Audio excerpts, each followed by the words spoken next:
ሰላሌ አገሩ የጠንቋይ አገር ነው። ትውልድ ንቃ፣ አለበለዚያ እንደዚሁ እንደባዩሽ መጫወቻ ትሆናለህ። ብዙ ሰዎች የልጅ አዋቂ ይሉታል። ላይቭ ላይ የሚያገኙት ወይም ኢንተርቪው የሚያደርጉት ሰዎች ደግሞ እጅግ በጣም ሳቂታ፣ ቀልደኛ፣ ጨዋታና ለተረባም የሚቀድመው የሌለ ታዳጊው ልጅ ልባሙ ይሉታል። ሴት ልጅ ለሸክም አልተፈጠረችም ብዬ ማምን ሰው ነኝ። እኔ አጠገቧ ቆሜ 30ና 20 ኪሎ አንድ ሴት ልጅ የመሸከም ግዴታ የለባትም። በዚህ ሰዓት ሰበር የተባለ መረጃ ተሰምቷል። ቲክቶከሩ መሆን በፖሊስ ቁጥጥር ስር ውሏል። ጤና ይስጥልኝ፣ እንደምን አላችሁ? ጋዜጠኛ መቅደስ ደበሳይ ነኝ። ሰላም ቤተሰቦች እንዴት ናችሁልኝ? ደህና ናችሁልኝ? እኔ ደህና ነኝ፣ ክብሩ ይስፋ ብያለሁ። ቤተሰቦች ዛሬም እንደተለመደው ለእናንተ ወቅታዊ አዳዲስ መረጃ ዘል የሆኑ ቪዲዮዎች ይዤላችሁ መጥቻለሁ። አብራችሁን ቆዩ። ለቻናሉ አዲስ የሆናችሁ ደግሞ ሰብስክራይብ የምትሉን በተን በመንካት ቻናላችንን እናሳድግ። በነገራችሁ ላይ ቻናላችን 30,000 ለመግባት ጥቂት እንግዲህ ሰብስክራይበሮች ነው ወይም ደግሞ ፋሚሊዎች ነው የሚያስፈልገን። ስለዚህ ሰብስክራይብ በማድረግ ቻናላችንን እናሳድግ፣ እንዲሁም 30,000 እንግባ። እኔም ደግሞ ቃል በገቦት መሰረት ለእናንተ የተለያዩ ጊቫዌዎችን አዘጋጅላችኋለሁ። በተጨማሪም ቤተሰቦች የዛሬ ቪዲዮ እንግዲህ ላይክ አድርጋችሁ ጀምሩ። ወደ ቪዲዮቹ እንሄዳለን። እኔ እዚህ በቪዲዮቹ ላይ ሐሳቤን እሰጣለሁ። እናንተ ደግሞ አስተያየት ሐሳብ ካላችሁ ኮሜንት ሴክሽን ላይ ገብታችሁ በነጻነት ብታጋሩኝ ደስ ይለኛል። ወደ ቪዲዮቹ እንሄዳለን። አብራችሁን ቆዩ።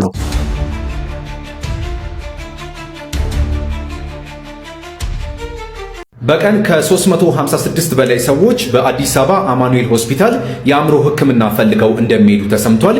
የአማኑኤል አእምሮ ስፔሻላይዝድ ሆስፒታል ከነዚህ መካከል ደግሞ ከ25 እስከ 30 የሚሆኑ አዳዲስ የአእምሮ ታካሚዎች መሆናቸውን አስታውቀዋል።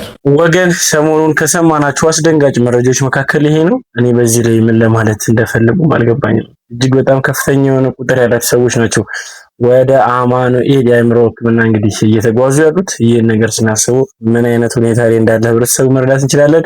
እውነት ነው ወይ ይሄ ያስኬዳል? እኔ ግራ ስላጋባኝ ነው። ለማንኛውም እስቲ በዚህ ላይ ሐሳባችሁን ስጡበት ቤተሰቦች። ለማንኛውም እንግዲህ ከሰሞኑ ሌላኛው መነጋገሪያ እንግዲህ አሁንም እስራቱ ቀጥሏል። የቲክቶከሮቹ እስራት አሁንም እንደቀጠለ ነው። ቲክቶከሮቹ እየታሰሩበት ያለው ምክንያትም እንግዲህ በመንግስት መግለጫ ተሰጥቷል። አሁን ለአዳዲስ የታሰሩ እስረኞች እንግዲህ ቲክቶከሮች አሉ። እስቲ ልጋብዛችሁ። በዚህ ሰዓት ሰበር የተባለ መረጃ ተሰምቷል። ቲክቶከሩ መሆን በፖሊስ ቁጥጥር ስር ውሏል። ከህብረተሰቡ ባህል፣ ሞራልና እሴት ተቃራኒ የሆኑ መልእክቶችን በማህበራዊ ሚዲያ ሲያሰራጭ የነበረው በቲክቶክ ስሙ ሞን በመባል የሚታወቀው ቲክቶከር በቁጥጥር ስር መዋሉን የአዲስ አበባ ፖሊስ አስታውቋል። ከህብረተሰቡ ባህል፣ ሞራልና እሴት ተቃራኒ የሆኑ መልእክቶችን በማህበራዊ ሚዲያ ሲያሰራጭ ከነበሩ ግለሰቦች አንዱ የሆነው ናትናኤል ባደግ ገብሬ ወይንም ሞን የተባለው ተጠርጣሪ በተለምዷዊ ንግግር ሊገለጹ የማይችሉ አጸያፊ ቃላትን በመጠቀም በትውልዱ ላይ አሉታዊ ተጽዕኖ ሲያሳድር እንደነበርና መሰል ይዘቶችን በተደጋጋሚ ጊዜ በመስራት በማህበራዊ ሚዲያ ሲያሰራጭ እንደነበረ ፖሊስ አስታውቋል። እናም በዚህ ምክንያት ቲክቶከሩን በቁጥጥር ስር አውሎ ፖሊስ ምርመራ መጀመሩን አስታውቋል። እናም ተመሳሳይ ድርጊት ውስጥ በሚገቡ ግለሰቦች ላይ ተገቢውን ህጋዊ እርምጃ እንደሚወስድም የአዲስ አበባ ፖሊስ ጠቅላይ መምሪያ አስታውቋል። ሌላኛው እንግዲህ ከሰሞኑ ወይም ደግሞ በትላንትናው ዕለት እንግዲህ ከታሰሩ ቲክቶከሮች መካከል አንዱ ሙን ነው። ሁላችንም የምናውቀው ነው። ላይቭ ስትሪመር ሆኖ የተለያዩ ቪዲዮችንም እንግዲህ ለህብረተሰቡ ያጋራል። ከዚህ ጋር ተያይዞ ከህብረተሰቡ ባህል ያፈነገጡ ቪዲዮችን እንግዲህ ማሰራጨቱ ሁላችንም የምናውቀው ነው። እንደውም ራሱ እስካሁን አለመታሰሩም ራሱ የብዙዎቻችን እንግዲህ መነጋገሪያ ከነበረባቸው ጉዳዮች መካከል አንዱ የሆነ ግለሰብ ነውና በመጨረሻም በቁጥጥር ስር ውሏል። በዚህ ግለሰብ ላይ እንግዲህ መታሰሩ ወይም ደግሞ በህግ ቁጥጥር ስር መዋሉ ብዙዎች ተገቢ ነው እያሉ ይገኛሉ። እናንተስ ምን ይመስላችኋል? ሐሳባችሁን ስጡት። ወደ ሌላኛው እንግዲህ ዛሬ ይዤላችሁ ከመጣሁት መረጃዎች መካከል እንግዲህ የመቅደስ ዳበሳይም በህጸጽ እንዲሁም ደግሞ አሁን በደብረ ብርሃን እንግዲህ መጠለያ ካምፕ ባሉ ወገኖቻችን ላይ የደረሰውን የረሃብ ጉዳይን አስመልክቶ እንግዲህ የሰጠችው ሐሳብ አለ። እስቲ ልጋብዛችሁ። ጤና ይስጥልኝ፣ እንደምን አላችሁ? ጋዜጠኛ መቅደስ ደበሳይ ነኝ። ወደ ስቱዲዮ ልገባ ነበረ ለቀረጻ፣ ግን ልቤ ምንም ረፍት ስላልሰጠኝ ይህንን መልእክት ወደ እናንተ ላደርስ መጥቻለሁኝ። በሀገራችን በትግራይ እንዲሁም በተለያዩ አካባቢዎች የድርቅ፣ የረሃብ፣ የቸነፈር ጊዜያቶች መጥተውብናል። ፈጣሪ አምላካችን በየእምነታችን ፊቱን መልሶ መከራውን ሁሉ እንዲያነሳ ብንለምንም እኛም ደግሞ የራሳችን ሚና ያስፈልጋልና አንደኛው ህዝብን የሚያገለግል መንግስት እንግዲህ አለው ልል የተገባ ነው ብዬ አስባለሁኝ። እንዲሁ የሃይማኖት ተቋማት ኤንጂኦ በሀገራችን በበጎ ስራ የተሰማራችሁ ኤንጂኦዎች፣ የሚዲያ አካላት እንዲሁም ህዝቦች ሁሉ ከጎናቸው ልንሆን ይገባል። በያለንበት ሁሉ በሀሳብ፣ በገንዘብ፣ በጉልበት በቦታው ድረስ ተገኝተን ወገኖቻችንን አለው ልንል የተገባ ነው። መቼም እንዲህ አይነት የመከራ ጊዜ አሁን ባለንበት በዚህ ዘመን ሰዎች እንግዲህ በብዙ ስልጣኔና ከፍታ በሚራመዱበት ጊዜ እኛ ወገኖቻችን ምግብና መጠጥ አጥተው ሲሰቃዩ እንደማየት የሚያም ነገር የለምና እኔም እንግዲህ እንደ አንድ ኢትዮጵያዊ እንደ አንድ የሚዲያ ሰው በሀገሬ ህዝብ ላይ የሚደርሰውን ረሃብ መከራ ሁሉ ፈጣሪ እንዲያሳልፍና ይህንን የማገዝ ኃይሉና አቅሙ ያላችሁ ሰዎች ከፊት ለፊት ሆናችሁ እንድትረባረቡ መልእክቴን ለማስተላለፍ ነው። አመሰግናለሁ። እኛም እናመሰግናለን። እንግዲህ ጋዜጠኛ ብዙዎቻችን የምናክብራት የምንወዳት መቅደስ ዳበሴ እንግዲህ ይህንን መልካም ሀሳብ እንግዲህ አቅርባለች። ከጠቀሰቻቸው ተቋማቶች ሁሉም ሊገኙ፣ ሁሉም ሊረባረቡ፣ ሁሉም ደግሞ ለተቸገሩት ሊደርሱላቸው ይገባል። አዎ ይገባል። ሁላችንም ይመለከተናል። እዛ ጋር ተርበው ያሉት ወገኖቻችን ናቸውና በዚህኛው ክፍለ ዘመን እንግዲህ በ21ኛው ክፍለ ዘመን ሊያውም ቴክኖሎጂ ረቁ ምግብ ማጣት ማለት በጣም ከባድ ነው። ዓለም ስንት ነገር ይደርሳል። እኛ ሁሌም እንግዲህ የዕለት ጉርሳቸውን ያጡ ወገኖች እንዳሉ ስናስብ ልናዝን ይገባልና ከምንም በላይ ደግሞ ራሳችን አንድ ጥያቄ ለሁላችሁ መጠየቅ ፈልጋለሁ። እሱ ምንድነው? የዚህ ሁላ ምክንያት እኔ አንዳንድ ጊዜ ሳስበው ኋላ ቀርነቱ አይደለም፣ ጦርነቱም አይደለም፣ ምንም ነገር አይደለም። ሁላችንም በየእምነታችን ልንጸልይ ይገባል። ከአምላካችን ርቀናልና እባካችሁን ዋናው ከአምላክ መታረቅ ነውና ራሳችንን ከአምላካችን ብናስታርቅ ሁላችንም ይመለከተናል። የእያንዳንዳችን እንግዲህ የየግል አስተዋጽኦ ነው። ዛሬ ላይ እዛ ጋር ተርቦ ተጠምተው እንግዲህ በምግብ እጥረት ወይም ደግሞ በምግብ እጦት የሚያርፉት ህዝብ ወገኖቻችን እያለቁ ያሉት ይህ የኔ ሀሳብ ነው። እንግዲህ ሁላችንም ይመለከተናል ስለበት የነበረው ጉዳይ ከዚህ አንጻር ነውና ምን ይመስላችኋል? ሀሳባችሁን ስጡበት። በተጨማሪም ደግሞ በትላንትናው ዕለት እንግዲህ ብዙዎቻችንን ያስደሰተ ማለት እችላለሁ።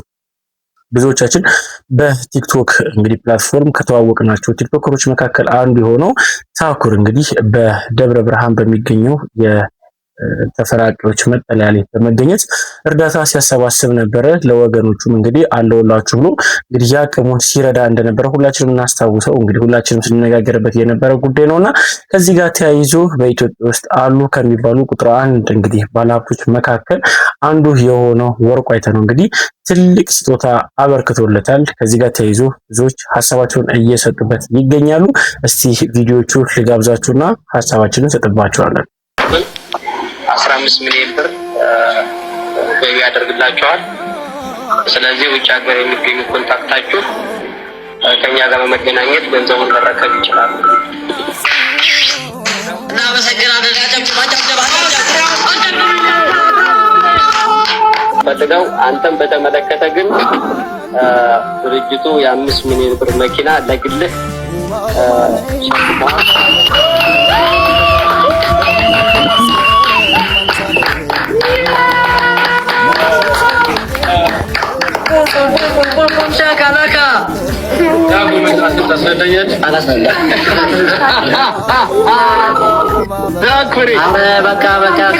ለቲክቶከሩ ታኩሬ ባለሀብቱ አቶ ወርቁ አይተነው 5 ሚሊዮን ብር ለመስጠት ቃል እንደገቡለት ተሰምቷል። በደብረ ብርሃን መጠለያ ጣቢያ ለሚገኙ ወገኖቻችንም ይህንን ታላቅ ንቅናቄ በዚህ በቲክቶኩ ለሚያስተባብረውና ሌት ተቀን ለሚደክመው ወጣት ታኩርም ለታታሪነቱ ለቅንነቱ ባለሀብቱ አቶ ወርቁ አይተነው የ5 ሚሊዮን ብር ሽልማት እንደሚያበረክቱለት ቃል እንደገቡለት ተገልጿል። በዚህም እጅግ በርካቶችም ለልጅ አዋቂው ታኩሬ ይገባዋል በማለት ላይ ይገኛሉ። እናንተስ በዚህ ጉዳይ ምን ትላላችሁ? ሀሳባችሁን አጋሩ። ለወቅታዊ አዲስ መረጃዎች ፎሎ በማድረግ ቤተሰቡ ናችሁ አዘንጉ። እንግዲህ ቲክቶከሮችን በመልካምም በመጥፎ እንግዲህ በዚህ ሰሞን በተለይ በመጥፎ ጉዳዮች ላይ ሲነሱ ነበረ። በጥሩም ደግሞ በመልካም ስራም እንግዲህ በተለይ ይህ በጸጸና በደብረ ብርሃን የተከሰተውን ድርቅና ረሃብ ተከትሎ ለእርዳታ የተዘረጉ እጆች መካከል አንዱ የቲክቶከሮች እጅ መሆኑን እናውቃለን። ከዚህ ጋር ተያይዞ የሚወደሱ ቲክቶከሮች እንግዲህ ሊወደሱ ብቻ ሲሆን የተለያየ ሽልማትም ከፍተኛ ሽልማት ማበረታቻ ሊሰጣቸው ይገባል። ይሄ የኔ ሀሳብ ብቻ ሲሆን የሁላችንም ይመስለኛል። ከነዚህም መካከል እንግዲህ አንዱ ታኩር ከወርቁ አይተነው የተበረከተለት የ5 ሚሊዮን እንግዲህ የገንዘብ ስጦታ ስናስበው እኔ ያንሰዋል እላለሁ። ምክንያቱም በዚህ እድሜው በትንሽ እድሜው እንግዲህ ትልልቅ የተለያዩ አካላቶች አሉ። እነሱ ሊያረጉት የሚገቡትን እንግዲህ እሱ ተገኝቶ ይሄንን በአቅሙ በቻለው አቅም እንግዲህ ማድረጉን ስናስበው ያንስበታል ያስብላል እንጂ እኔ ይበዛበታል ብዬ አላስብም። እንግዲህ እስቲ ምን ይመስላችኋል? ለታኩ የተበረከተለትን እንግዲህ ስጦታ አስመልክቶ ሀሳባችሁን ግለጹበት። በተጨማሪም ደግሞ ሌላኛው ጉዳይ ምንድነው ከቲክቶከሮች ጋር ተያይዞ ቲክቶከሮች ጥሩ ስራ ሲሰሩ አይሞገሱም። ብዙ ጊዜ የሚሞገሰው መሞገስ ብቻ ሳይሆን የሚተቹበት ይበልጣል እና ከዚህ ጋር ተያይዞ አሁን ላይ በቅርብ ጊዜ ላይ እንግዲህ ከአዶናይም ጋር ተያይዞ ብዙ ሀሳቦች ሲሰጥ ነበረ። ሰግጥ ፈምስ የሚሉ ብዙዎች ሲያከራክር ነበረ። በሚዲያ ላይም የምናውቃቸው ትልልቅ አካላትም ጭምር እንግዲህ እሱን እስከ መተቸትም ደርሰዋል። እስቲ ቪዲዮዎች አሉ። እስቲ እሱን ልጋብዛችሁና ሀሳባችንን ሰጥበታለን።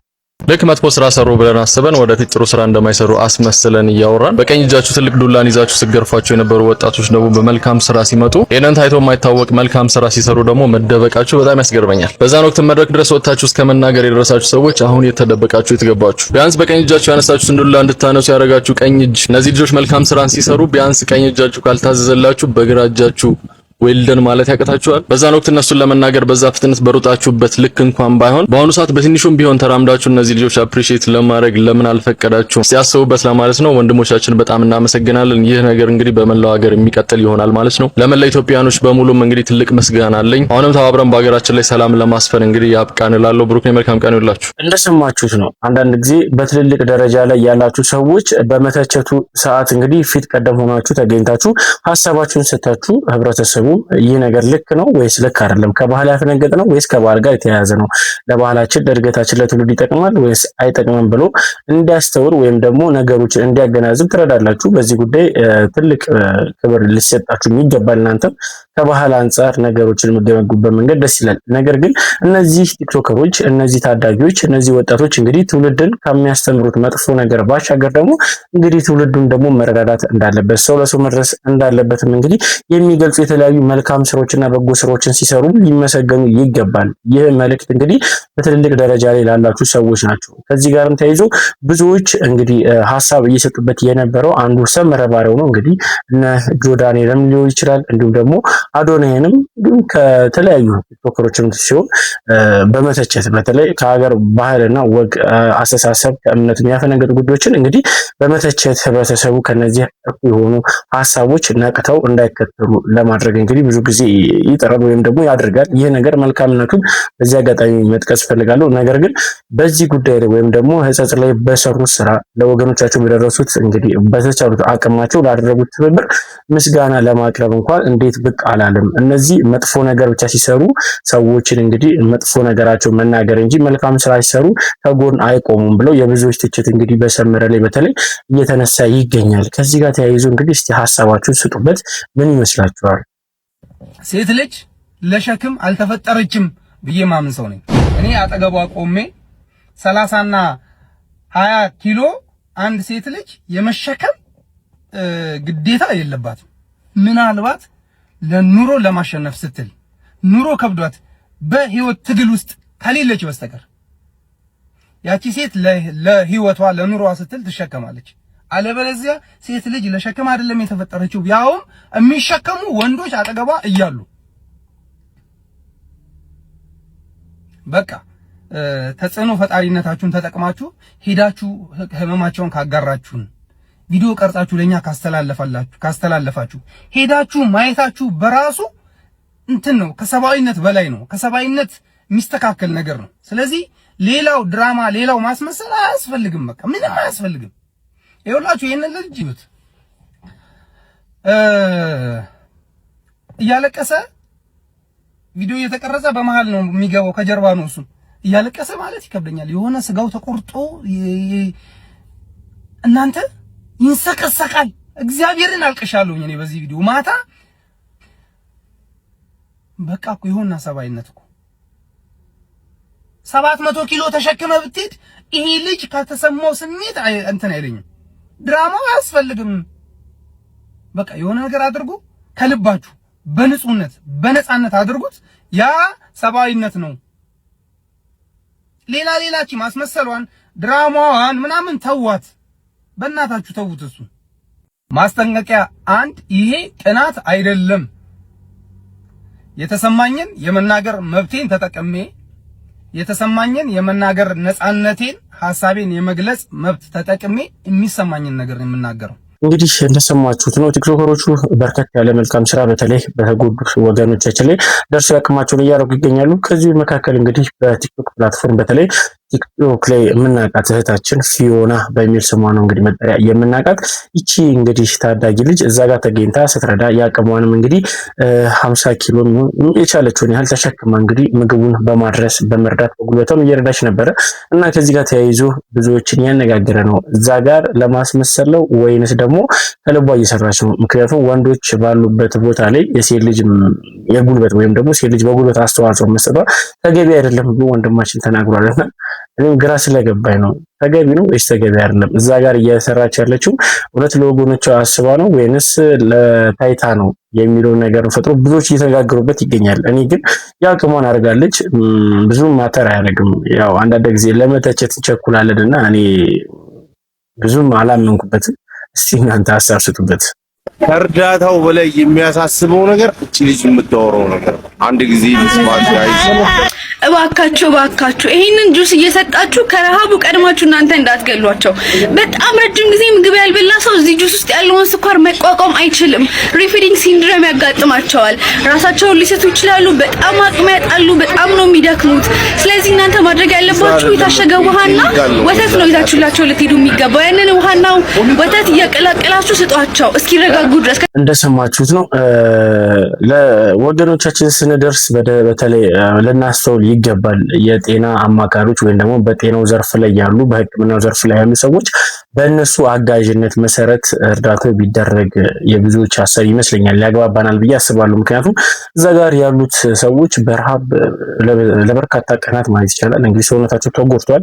ያ ማለት ሰውነታቸው ልክ እንደኛ የተመጣለትን ነገርን አግኝቶ እንግዲህ ራሱን በራሱ እንደገና አደራጅቶ ወደ ኖርማል ጤንነት ለመመለስ ትንሽ ይከብዳልና ያገኙትን ነገር መመገብ የለባቸውም። የተመረጠ ነገር መመገብ ያለባቸው የሕክምና እርዳታ ያስፈልጋቸዋልና ያለ ሕክምና እርዳታ የሚሰጣቸው እርዳታ እንግዲህ ቢቀንስ ከሚሉ ሰዎች መካከል እኔ በዚህ ሀሳብ ላይ ሁላችንም እንስማማ ይመስለኛል።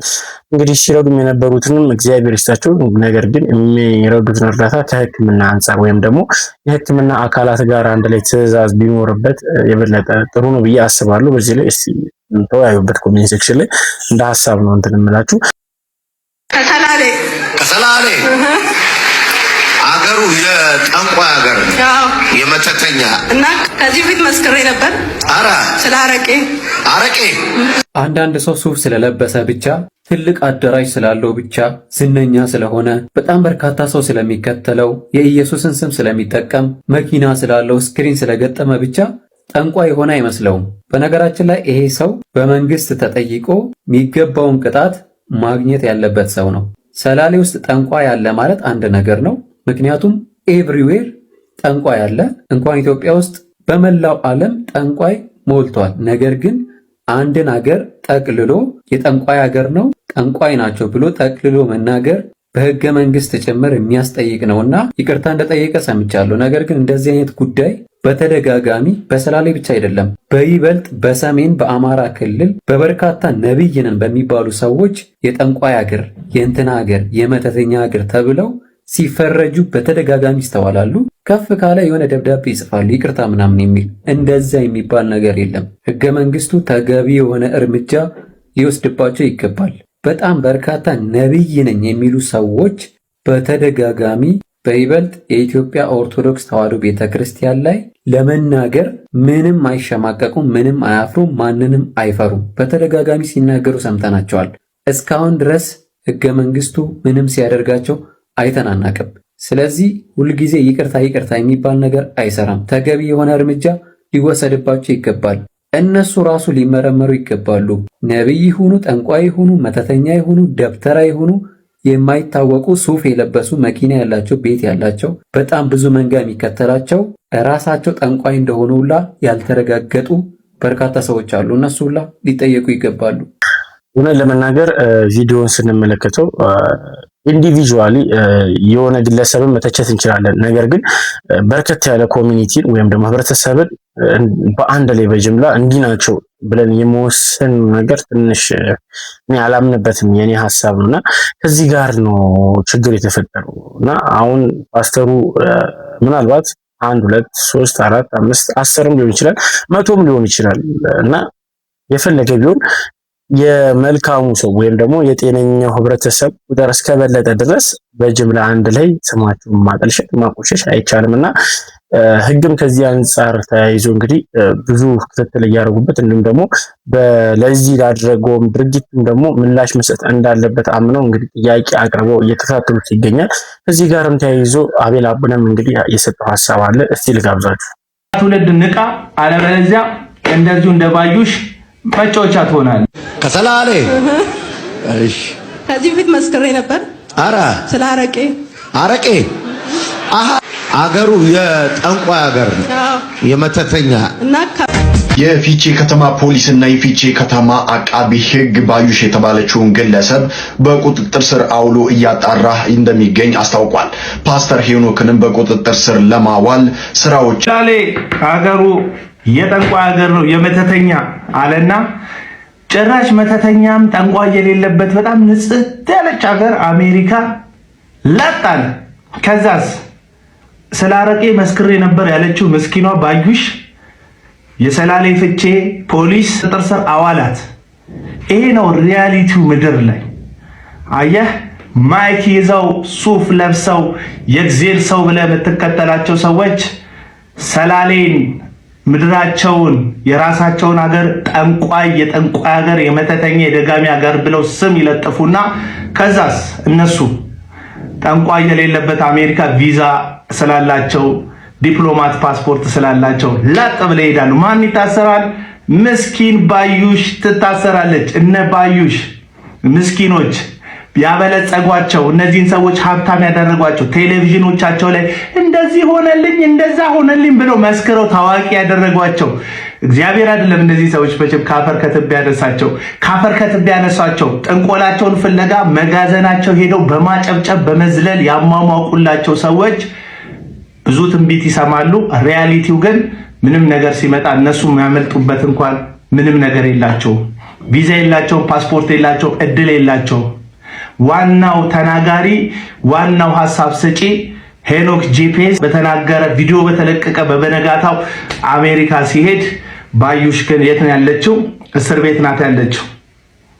ሪያሊቲው ይሄ ነው። እንግዲህ ሚሊዮነር እንደምትሆኑ የሚሰብኳችሁ ትንቢት እየነገሩ እግዚአብሔር እንዲና እንዲያደርግላችኋል አሜሪካ ቪዛ ሀብታም ትሆናላችሁ ባለጸጋ ትሆናላችሁ እያሉ የሚነግሯችሁ ሰዎች እነሱ ላይ እንጂ የሚናገሩት የሚሰራው እናንተ ላይ እንዳልሆነ እንድታቁ ነው ዛሬ የምነግራችሁ። እነ ባዩሾች ትሰሙኛላችሁ? ሪያሊቲው ነው የምነግራችሁ። ባዩሾች በየመጋዘኑ እየሄዳችሁ የምታጨበጭቡ ባዩሾች፣ ይሄንን ነው ለእናንተ ነው የምነግራችሁ። የታሰረችዋን ባዩሽ ብቻ አይደለም፣ ብዙ ባዩሾች አላችሁ።